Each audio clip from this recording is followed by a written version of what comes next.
सिद्ध कीजिए 1 plus ten square ए बटे में है 1 प्लस कोट स्क्वायर ए बराबर 1 माइनस टेन ए बटे में 1 माइनस कोट ए का होल स्क्वायर बराबर टेन स्क्वायर ए। ऐसे प्रश्नों में आपको क्या करना होता है, किन्हीं दो फलन को लेकर के चलना होता है और तीसरे फलन को लास्ट में लेकर के आना होता है।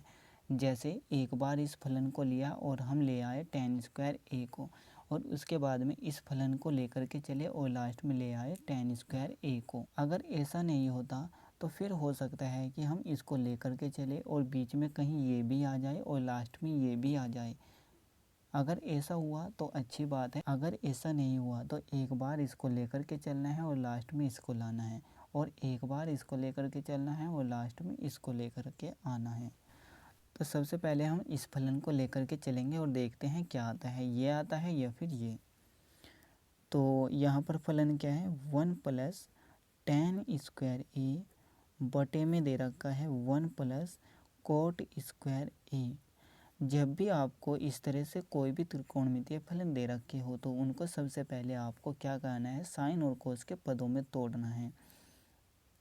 तो ये हो जाएगा 1 प्लस टेन ए को हम लिख सकते हैं साइन ए बटे में कोस ए, लेकिन इसका होल स्क्वायर है तो यहाँ पर भी होल स्क्वायर लग जाएगा, या फिर इस पर स्क्वायर अलग से लगा दो और इस पर स्क्वायर अलग से लगा दो।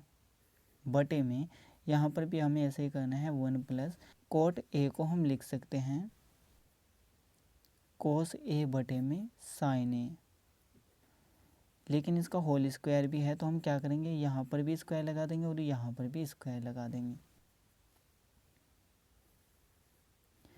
अब हम क्या करेंगे, इसके बटे में एक मान लेंगे और यहाँ पर भी एक मान लेंगे। यहाँ पर भी लैसा लेना है और यहाँ पर भी लैसा लेना है, लेकिन हम यहाँ पर लैसा नहीं लेंगे। हम यहाँ पर क्या करेंगे, एक और कोस स्क्वायर ए की गुणा कर देंगे। तो यहाँ से क्या आएगा, कोस स्क्वायर ए।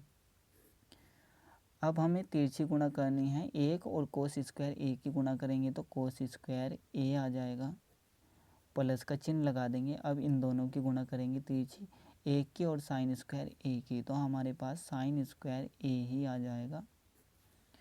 यहाँ पर भी हम इन दोनों की गुणा कर देंगे, एक की और साइन स्क्वायर ए की गुणा करेंगे तो साइन स्क्वायर ए आ जाएगा। अब इन दोनों की गुणा करनी है तो साइन स्क्वायर ए आ जाएगा, प्लस का चिन्ह लगा देंगे। अब इन दोनों की गुणा करनी है तो हमारे पास आ जाएगा कोस स्क्वायर ए। जब भी इस तरह से चार संख्याएं बटे में लिखी हुई होती है तो वहाँ पर क्या करना होता है, जो सबसे ऊपर और सबसे नीचे लिखी हुई संख्याएं होती हैं उनकी आपस में गुणा करनी होती है। तो इन दोनों की गुणा कर देंगे तो यहाँ से आएगा साइन स्क्वायर ए और गुणा में साइन स्क्वायर ए प्लस कोस स्क्वायर ए। इसको हम यहाँ पर भी लिख सकते हैं और इसको यहाँ पर लिख सकते हैं, क्योंकि प्लस में है आगे पीछे करके लिख सकते हैं। अब इन दोनों की आपस में गुणा करनी है जो बीच में लिखी हुई संख्याएं हैं। तो कोस स्क्वायर ए और ये हो जाएगा साइन स्क्वायर ए प्लस कोस स्क्वायर ए, साइन स्क्वायर ए प्लस कोस स्क्वायर ए।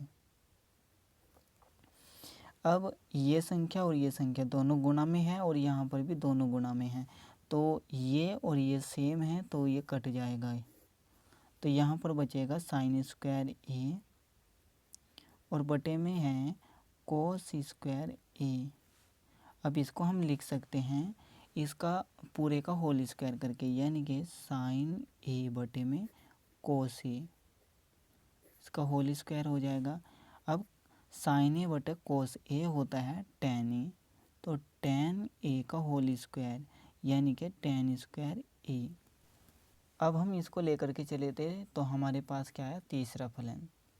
अब हमें दूसरे फलन को लेकर के चलना है और तीसरे फलन को लाना है। तो दूसरा फलन क्या है, 1 माइनस टेन ए और बटे में है 1 माइनस कोट ए का होल स्क्वायर। अब यहाँ पर भी हमें साइन और कोस के पदों में ही तोड़ना है। 1 माइनस टेन ए को लिख सकते हैं साइन ए बटे में कोस ए, बटे में क्या है 1 माइनस कोट ए को लिख सकते हैं कोस ए बटे में साइन ए और इसका होल स्क्वायर। यहाँ पर हमें इसके बटे में 1 मान लेना है और यहाँ पर भी इन दोनों का लसाअ लेंगे या फिर इन दोनों की गुणा कर देंगे। तो इसकी और इसकी गुणा करेंगे तो cos a आ जाएगा। अब इन दोनों की गुणा करनी है तिरछी, तो cos a, यहाँ पर माइनस का चिन्ह है तो माइनस का चिन्ह आएगा।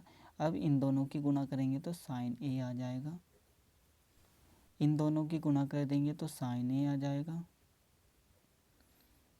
अब इन दोनों की गुणा करेंगे तिरछी, तो sin a, माइनस का चिन्ह आ जाएगा। इन दोनों की गुणा कर देंगे तो cos a आ जाएगा। अब देखिए ऊपर नीचे 4 संख्याएं लिखी हुई हैं, तो जो सबसे ऊपर और सबसे नीचे लिखी हुई संख्याएं हैं उनकी आपस में गुणा करनी है। तो यहाँ से आएगा sin a और गुणा में cos a minus sin a, cos a minus sin a, और बटे में आ जाएगा इन दोनों की गुणा करने के बाद, तो cos a गुणा में sin a minus cos a, sin a minus cos a।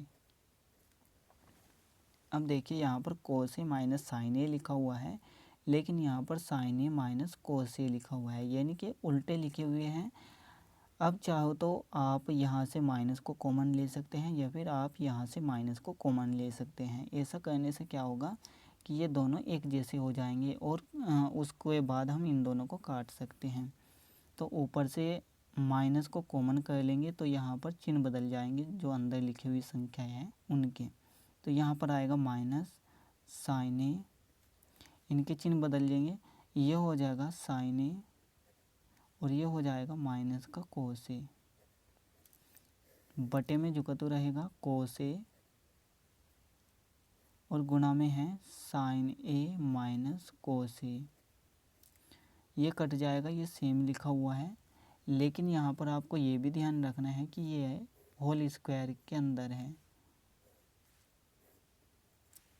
यहाँ पर भी होल स्क्वायर।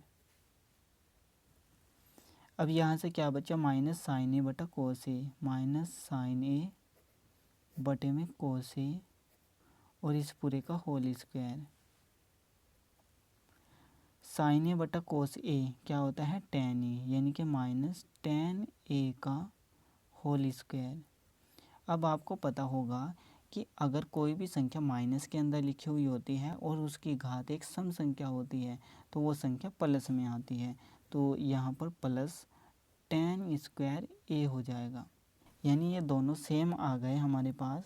तो अब हम लिख सकते हैं कि 1 प्लस tan स्क्वायर a बटे में 1 प्लस कोट स्क्वायर a बराबर लिख सकते हैं 1 माइनस tan a बटा 1 माइनस कोट a का होल स्क्वायर और बराबर में tan स्क्वायर a। सबसे लास्ट की लाइन में आपको इसी लाइन को लिखना है।